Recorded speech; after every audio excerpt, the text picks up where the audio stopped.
Hello everybody and welcome back to another video. So in today's video I'm going to show you how to create a price list for the online store in Odoo. So to create a price list for your online store in Odoo, you can configure a custom pricing rules for different customers, countries, currencies, promotions, or product groups. So actually guys, first you will need to enable the price list. So just go ahead and open the sales app here and then go with the configuration option at the top and then go with the settings first option on it. So now guys, you will need to scroll to the pricing tab right here and activate or enable the price list, right? And then you will need to save changes.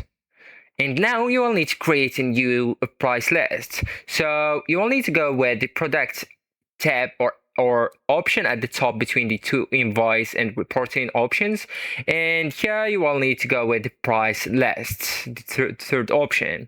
So now you'll need to click on new, and here you will need to go, for example, with the online. So give a name to your price list or give a price list name.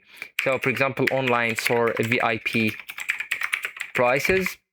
And you will need also to go with add a line right here. So you will need to choose whether you want to apply it to a product, a category, and mention that product just right here. So select one, go with that's a price type if you want it as a discounts formula, fixed price, etc.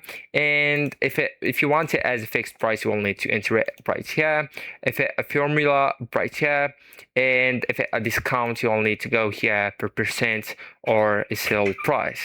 So then you will need to enter the minimum quantity and the validity, okay? And then just go with save and close, okay? And then go with with the e-commerce, choose the website that you want to apply it to it.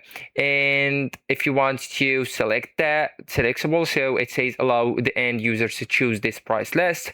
And you can add promotional code here, right? So then just go with save manually here. And yeah, so it's saved right now. So actually guys, that's it. This is the end of the video. Thank you so much for watching and goodbye.